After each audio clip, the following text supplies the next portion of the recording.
Le président Macron a-t-il décidé de remonter le temps? Treillis, Rangers et garde à vous, il devrait annoncer demain l'instauration d'une nouvelle forme de service militaire sur la base du volontariat. Le service, dans sa version obligatoire, avait été abandonné en 1997. Jacques Chirac l'avait supprimé car trop cher et dépassé. Le service militaire a été créé en 1905, à une époque où il fallait des poitrines à opposer à d'autres poitrines, si j'ose dire, face à un danger extérieur. Cette époque est complètement révolue. Sauf qu'aujourd'hui, la France veut bomber le torse face à la Russie de Vladimir Poutine. On est face à un monde géopolitique complètement bouleversé. On a un vrai risque aux portes de l'Europe avec la Russie qui envahit l'Ukraine. Il faut qu'on soit fort. Fort, dissuasif, mais aussi prêt à une possible guerre, selon les mots la semaine dernière du chef d'état-major des armées. Si notre pays flanche parce qu'il n'est pas prêt à accepter de perdre ses enfants, parce qu'il faut dire les choses, si on n'est pas prêt à ça, alors on est en risque. Cette déclaration a ouvert une vaste polémique. Le RN, LFI ou encore le communiste Fabien Roussel ont dénoncé le discours va-t-en-guerre d'un pouvoir prêt à sacrifier ses enfants. Nous voulons perdre aucun de nos enfants, ni ici, ni à l'étranger. Emmanuel Macron a pris la parole pour essayer d'apaiser la controverse. Je pense qu'il faut vraiment supprimer toute idée confuse qui consisterait à dire qu'on va envoyer nos jeunes en Ukraine. C'est pas du tout le sens de cette affaire. Alors, au moment où Donald Trump tente d'accélérer les difficiles négociations de paix entre l'Ukraine et la Russie, sur la base d'un accord dicté par Moscou, la France compte-t-elle utiliser le retour du service militaire comme une arme de dissuasion? Face au risque de conflit, à quel sacrifice les Français sont-ils prêts?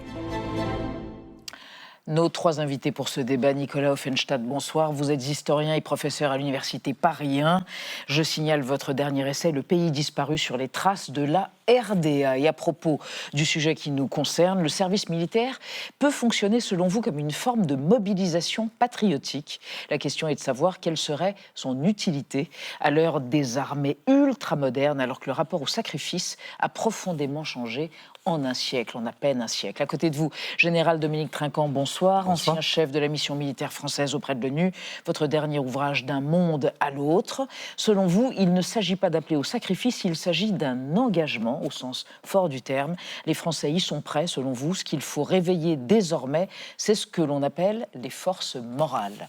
Et à côté de vous, Alexandra Saviana, bonsoir. Vous êtes reporter, grand reporter à l'Express. Votre dernier ouvrage, Les scénarios noirs de l'armée française, chez Robert Laffont. Selon vous, recruter de nouveaux soldats avec de nombreux réservistes permet de montrer à un adversaire éventuel eh bien, que l'on est capable de riposter en cas d'attaque. C'est un élément de dissuasion. Et on va démarrer avec le site du jour. Le site internet du jour, regardez, c'est celui du gouvernement sur le service militaire volontaire, le smv.gouv.fr. 7 centres, 10 000 jeunes formés, dont un quart de femmes. Alors quand on a vu ça, Alexandra Saviana, on s'est dit, en fait, ça existe déjà, le service militaire volontaire, que le président s'apprête à annoncer. D'ailleurs, certains médias commencent à parler de nouveaux services militaires volontaires. En fait, ce site dont vous parlez, ça a été créé en 2015, lancé sous François Hollande. C'est quelque chose qui a une vocation plus d'insertion sociale.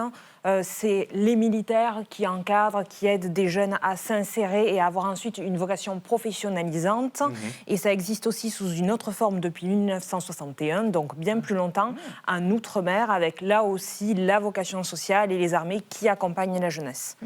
Alors, Général Trinquant, sur les effectifs, on n'a vraiment pas assez de militaires aujourd'hui actifs, de réservistes? Aujourd'hui, les armées françaises arrivent à recruter le nombre de soldats dont ils ont besoin. 200 000 militaires aujourd'hui.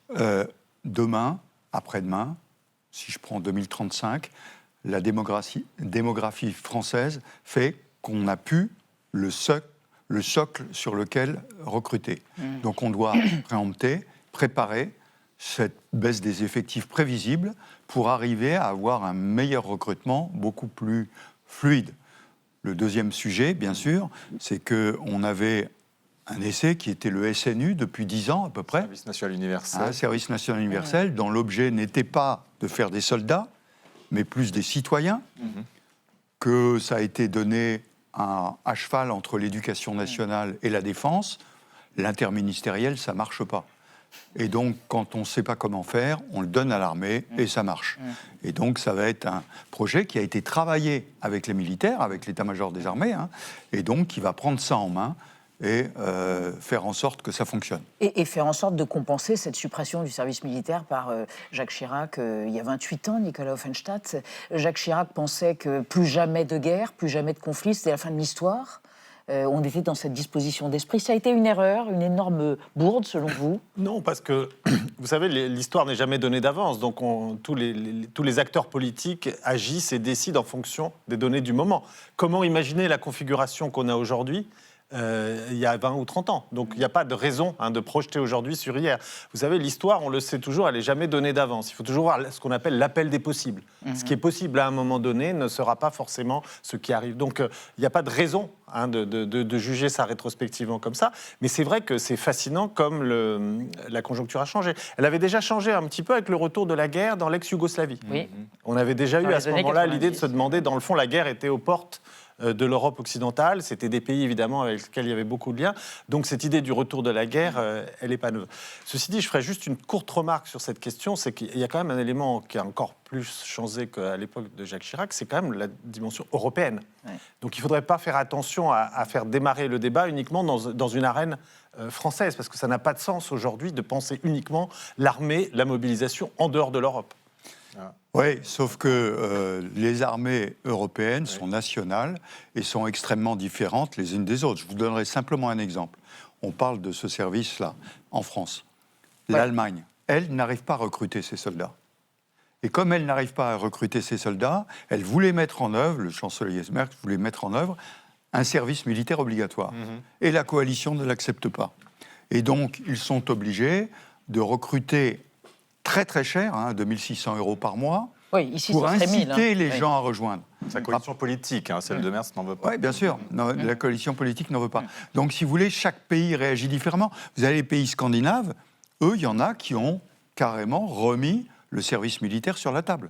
Donc, chaque pays a des fils historiques qui ne sont pas similaires. Oui, mais il faut faire attention, les militaires dans les démocraties sont soumis à la décision politique. Or, la question de la guerre ou de la violence, elle sera politique par rapport... On voit bien que c'est un enjeu politique. Donc, en ce sens, on est bien obligé de penser Europe si on pense défense par rapport aux menaces. Alors, on va évoquer avec vous trois et avec Anna les jeunes français. Donc, qu'est-ce qu'ils en pensent? Il y a eu un sondage. Visiblement, ils sont prêts à faire la guerre. 7 jeunes hommes sur 10 de 18 à 25 ans se disent, on va le voir ici, prêts à s'engager dans l'armée en cas de guerre en France. Et chez les filles, c'est un peu moins d'1 sur 2. Ça, ce sont les chiffres de l'étude sur les jeunes et la guerre du Cevipof. Mais attention, je précise quand même que ces chiffres datent de 2024. Mais on apprend aussi, plus surprenant, que 60% des 16-18 ans sont même prêts à sacrifier leur vie pour leur pays. Alexandra Sciaviena, comment vous expliquez cet élan patriotique chez les jeunes, alors que paradoxalement, le reste de la société semble plutôt avoir peur d'envoyer ses enfants au front? Alors, je pense qu'il y a une acculturation de la société. On citait des chiffres, je vais quand même citer le dernier sondage qui est sorti, qui disait que plus de 80%, 86% des Français étaient pour un service militaire. Et chez les jeunes, le chiffre était à plus de 70% aussi. Donc, il y a un vrai appétit, manifestement, pour ça, d'après ce sondage en tout cas. Pour ce qui est de l'évolution, justement, des jeunes, je pense que ça, c'est le fruit d'une acculturation, tout simplement, de la société aux faits militaires, au risque de la guerre. On voit que l'exécutif, notamment les médias, mais surtout l'exécutif fait un effort assez conséquent depuis ces dernières années pour communiquer sur le risque qui est à nos portes. On pense notamment à la conférence de presse du général Burkhardt cet été qui désignait la France comme l'une des principales cibles de la Russie, si ce n'est la principale cible en Europe. Et on pense encore à la dernière sortie que vous avez évoquée, polémique donc du général Mandon devant le Congrès des maires la semaine dernière. Général Trinquant ? Oui, moi j'étais hier dans un lycée avec des jeunes de première et de terminale, et je suis frappé de leur engagement. Qu'est-ce qu'ils vous disaient ? Comment ? Qu'est-ce qu'ils vous disaient ? Ils me disaient, d'abord très très intéressés par tous ces sujets géopolitiques, vraiment très connectés aux sujets géopolitiques, et quand vous discutez un petit peu, l'engagement, ça reflète exactement les sondages qu'il y a eu là. C'est-à-dire, oui, Si c'est notre tour, c'est notre tour. Vous diriez que c'est une On quête doit de défendre, une quête on doit de défendre sens. notre pays et ce qu'il représente au sein de l'Europe. Et donc, vraiment, pas de retrait par rapport à ça. J'ai l'impression que c'est un peu le fait d'une génération plus âgée, vous savez, qui a peur pour ses enfants. Mais eux, les enfants, n'ont pas peur pour eux. Vous voyez, c'est un peu comme ça que je vois les choses. Nicolas Offenstadt. Oui, je serais un peu réservé sur ce type de sondage, parce que qu'est-ce qu'on se représente quand on dit qu'on veut bien faire la guerre, qu'on accepte la guerre? Quelle image on a derrière? Vous savez, en 1914, il y a beaucoup de soldats qui disaient on va y aller, on sera à Berlin très rapidement. Et il y en a un soldat dans les tranchées qui a dit l'Alsace-Lorraine, au début, ça me motivait beaucoup, mais après quelques mois dans les tranchées, j'avoue que c'est un but qui est devenu très lointain. Donc, entre la guerre réelle, ce à quoi peuvent être confrontés les jeunes et ce qui se représente, il y a quand même une marge. Les sondages Pourtant, le ils disent voient ce final. qui se passe en Ukraine. J'allais vous dire, ils voient que cette guerre sur le terrain, c'est une guerre. C'est exact, mais ils peuvent aussi se tranchée. représenter. D'ailleurs, il faudrait se demander ce que serait une guerre aujourd'hui, parce que d'abord, est-ce qu'elle n'est pas déjà sous une forme ou sous une autre engagée, cette guerre, avec tout un ensemble de technologies, d'invasions sous différentes formes. Guerre hybride. Une guerre hybride, on y référence reviendra. aux guerres Donc hybrides. la question, c'est à quoi on répond quand on s'imagine la guerre. Je crois qu'il faut faire attention. Au corps à sondage. corps, peut-être, quand même, non? Oui, ou peut-être une guerre technologique. Et je pense que ce qui est important aussi, il ne faut pas prendre les sondages au pied de la lettre, surtout quand ils sont aussi simples. Parce que dans le fond, ce qu'il faudrait, c'est discuter qu'est-ce que ces jeunes se représentent de la guerre, quelle guerre ils auraient envie de mener. C'est pas si simple que ça.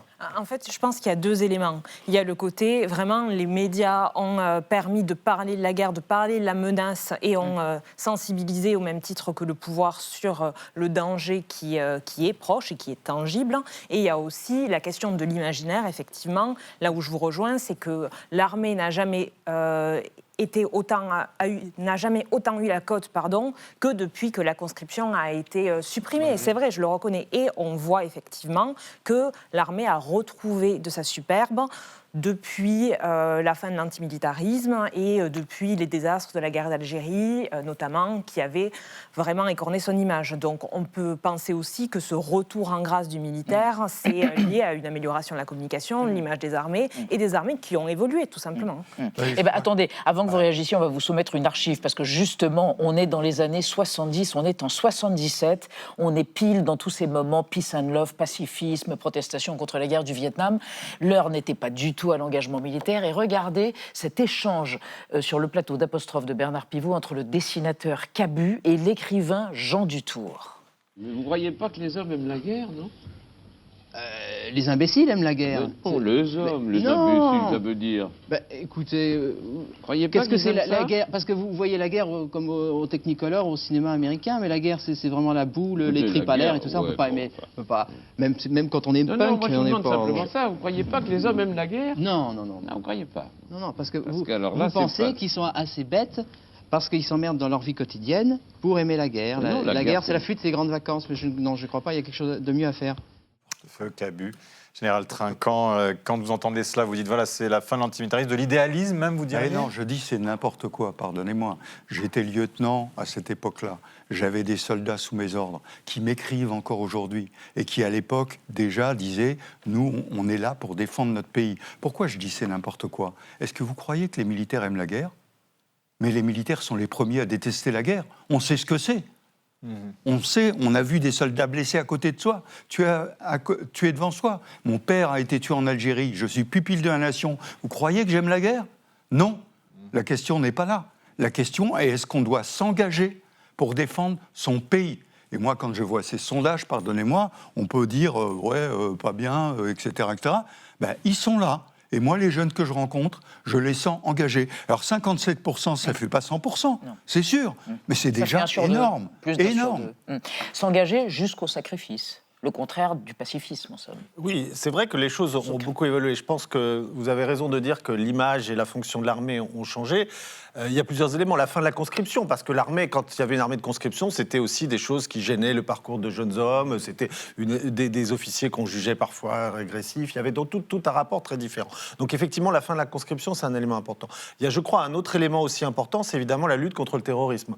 Parce que, évidemment, l'armée a là une fonction, on pourrait dire civique, sociale, qui est beaucoup plus qui paraît manifeste à tous. Et donc, évidemment, il y a un changement aussi dans ce qu'elle est. Elle ne représente plus, évidemment, une armée répressive, une armée de défense. Elle est dans nos rues, elle est dans les rues de Paris. Elle est dans les rues, elle est beaucoup plus protectrice. Donc, c'est vrai que le sens de l'engagement est très différent de ce que ça pouvait être à l'époque de l'antimilitarisme le plus actif, on pourrait dire, effectivement, dans les années 70 ou encore 80. Le plus visible. Mais en même temps, Alexandra Savina, pendant des années, on nous a dit que c'était une affaire de professionnels. Et aujourd'hui, tout d'un coup, on nous dit, voilà, les jeunes peuvent s'engager, ils peuvent être utiles. Il y a de quoi être déboussolé. Mais en même temps, c'est parce que les conditions ont changé. Tout simplement, quand Jacques Chirac met fin à la conscription en 1996, il a 2 idées en tête. Il y en a une qui est interne, qui est que la conscription n'est plus le creuset républicain qu'on avait jusque-là, dans la mesure où elle est assez inégalitaire. Il y a une partie de l'élite qui échappe en allant... non pas faire son service militaire dans la boue, mais plutôt à l'arrière, côté civil. Et ensuite, il y a la vision de l'extérieur, c'est-à-dire ce qui se passe. Jacques Chirac voit l'armée comme une armée projetée, une armée qui va faire des opérations sur des théâtres lointains et qui donc, du coup, ne nécessite pas d'avoir une masse aussi importante que celle qu'elle avait jusqu'à présent. Sauf qu'aujourd'hui, encore une fois, le théâtre a changé, l'adversaire aussi a changé. Et si jamais on se retrouve dans une confrontation possible, éventuelle, avec la Russie, ce qui comptera, c'est la masse. L'effet masse, pour dissuader. Mais en même temps, à ce moment-là, Gérald Trinquant, il faut qu'il soit obligatoire si on veut faire masse. Non mais attendez, de quel chiffre on parle? Le service que le président va présenter demain, ça va permettre d'avoir pendant 10 mois à peu près, de 5 000 à 50 000. L'armée française aujourd'hui, c'est 200 000 hommes. Là, une classe d'âge, c'est 700 000 à 800 000 justement, hommes. est-ce que pour vous, donc ce sont des chiffres très petits. Mais Général Trinquant, est-ce qu'il faudrait aller plus loin? Est-ce que vous pensez qu'il faut aller au-delà et aller vers l'obligatoire? Certains disent, alors, puisque c'est le cas. Benjamin, tout à l'heure, vous a parlé du budget. Benjamin Morel, le constitutionnaliste. Vous a parlé du budget. Parlons-en. Équiper, il est censé augmenter de 13%. Entraîner, nourrir, loger 700 000 jeunes. 3 fois l'effectif de l'armée de terre, des armées aujourd'hui. Vous croyez qu'on est capable de faire ça? On ne sait pas le faire. Vous voulez réagir? Oui, ce que je pense aussi, c'est que cet engagement, c'est pourquoi faire. C'est-à-dire que si c'est juste de la mobilisation patriotique pour faire quelques entraînements de gymnastique, c'est très bien, mais ça ne mène pas très loin. La question, c'est qu'aujourd'hui, on sait qu'il y a une très grande technicité, vous en parleriez mieux que moi, des armées, on le voit bien, y compris en Ukraine. Ça se joue aussi beaucoup sur des questions technologiques. On le voit, le drone, l'informatique, l'Internet. Donc toutes ces questions-là sont très différentes d'une mobilisation de masse patriotique. Donc il faut faire attention. Est-ce que c'est véritablement un discours politique ou est-ce que ça aura une fonctionnalité militaire? Et par ailleurs, pour ce qui est de l'affrontement avec la Russie, d'une certaine manière, il est déjà là. Donc, en ce sens, on n'est pas en train de se projeter.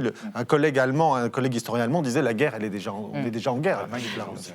Et donc du coup, ça se pose donc doublement différemment. D'une part, comment ça se joue, je me répète, mais c'est important au niveau européen, c'est-à-dire faire des mobilisations citoyennes à l'échelle nationale, c'est quand même, à mon avis, relativement dérisoire tant qu'il n'y a pas une politique commune forte en Europe, et d'autre part, pour faire quel type d'affrontement? Alors, on va évoquer une autre façon de s'engager avec vous, Anna, qui permet de ne pas éventuellement passer par la case armée. Oui, en plaçant son épargne dans la défense.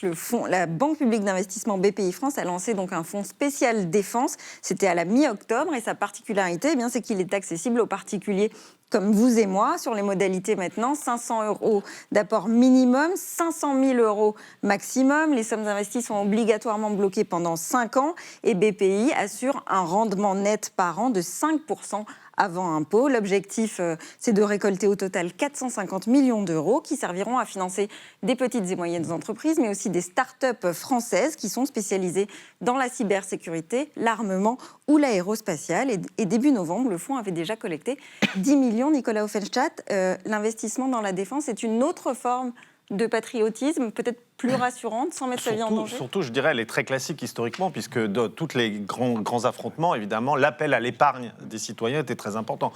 On a tous en tête ces affiches de la mobilisation en 14-18 pour faire ramener des fonds. Il y avait des collectes, il y avait des journées qui étaient faites, qui avaient pour but soit pour aider les combattants qui avaient été blessés, soit pour soutenir la défense nationale. Donc c'est, je dirais, une action classique de la mobilisation, qui d'ailleurs rappelle effectivement qu'on est déjà dans une forme d'affrontement, puisque c'est au moment où, évidemment, où les guerres étaient les plus coûteuses, financièrement, où l'économie était les plus sollicitées, qu'on lançait ces fameux bons de la défense nationale ou ces formes de financement. Mais il y avait sans cesse des appels à la citoyenneté pour justement que l'épargne des citoyens, en France, en Allemagne, aux États-Unis, bien sûr, pendant les 2 guerres mondiales, soutiennent la défense nationale. Donc c'est finalement très classique. Aujourd'hui, ça prend évidemment des formes contemporaines.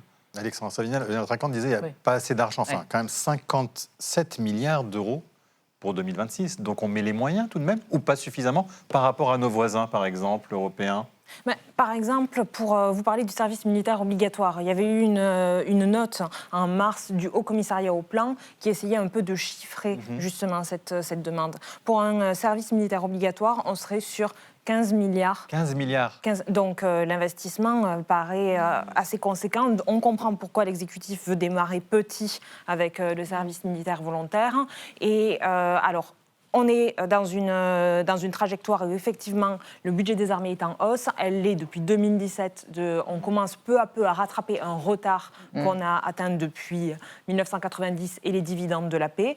Mais manifestement, il faut toujours continuer, d'autant plus qu'il y a toute une industrie de défense derrière, des commandes qui attendent, un écosystème qui doit être nourri et monté en puissance si jamais, là encore, l'armée veut avoir de la masse, pas seulement en termes d'effectifs, mais aussi d'équipement. Mais le général Trinquant, en même temps, pendant des années, là aussi, on nous a dit que la dissuasion nucléaire était un peu l'alpha et l'oméga de notre armée, qu'on n'avait pas forcément besoin d'une défense civile, en quelque sorte, c'est-à-dire des citoyens qui s'engagent. Et là, on nous dit plus, là. Alors, non, la défense, la dissuasion nucléaire est le socle sur lequel la France est défendue. Vous parliez de l'Europe tout à l'heure, ça veut dire on ne s'intéresse pas aux gens qui seraient attaqués en Europe?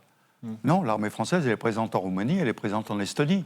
On défend l'Europe aussi et on la défend en étant présent. Pour suivre simplement, la France a commencé plus tôt à augmenter ses budgets, en 2017, mais moins fort. Ouais. Et s'il faut augmenter encore plus les budgets, puisqu'il faudrait une augmentation de 13%, ça va induire une forme de rigueur. D'autres secteurs risquent d'être sacrifiés. Les Français sont prêts à ça? Et c'est la question qu'on peut poser, on vous la pose, parlementaire, etc. Non, si vous me posez la question à moi, je dis oui, on a peut-être un modèle social sur lequel on doit réfléchir, parce que notre sécurité, c'est aussi la défense. Vous en pensez? Alors, j'irai sur un autre point. Je pense que le modèle social, au contraire, c'est une des forces du pays qu'il faut défendre, mais ça, c'est un débat politique. Par contre, là où je pense que vous parliez tout à l'heure du lien éducation nationale-armée, qui est un débat classique, de savoir où doit être formé le citoyen, il y a quand même un élément, moi, qui me frappe dans cette question. On parle de l'armée et de la défense, mais on voit bien que la Russie a des sympathisants en France, que Poutine a des gens qui ne trouvent finalement pas si désagréables que ça. Donc, je pense qu'un des éléments importants, c'est aussi une formation critique. Donc, c'est-à-dire que les grands discours sur la mobilisation militaire, s'ils ne sont pas accompagnés d'une éducation nationale qui a les moyens de former des citoyens critiques qui sont capables de se faire un avis sur la situation, qui ne sont pas soumis aux fake news, qui ont le temps, avec leurs professeurs d'histoire-géographie, d'éducation civique, d'être bien formés, ça me paraît un enjeu fondamental. On voit bien le trouble qu'il peut y avoir chez certains Français autour de la Russie, de Poutine.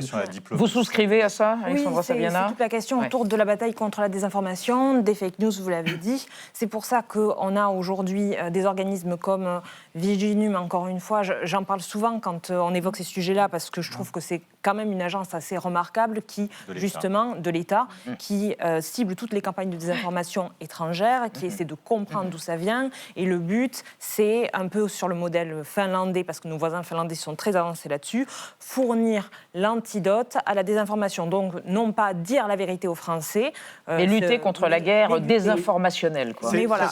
Mais excusez-moi, mais ça peut être fait que si vous formez des citoyens critiques qui sont capables eux-mêmes de... Ça commence à l'éducation nationale. Voilà, c'est à l'école. Merci. À tous les trois. Non, mais c'est le mot de la fin et vous êtes tous d'accord sur cette chose, donc c'est remarquable. Merci infiniment.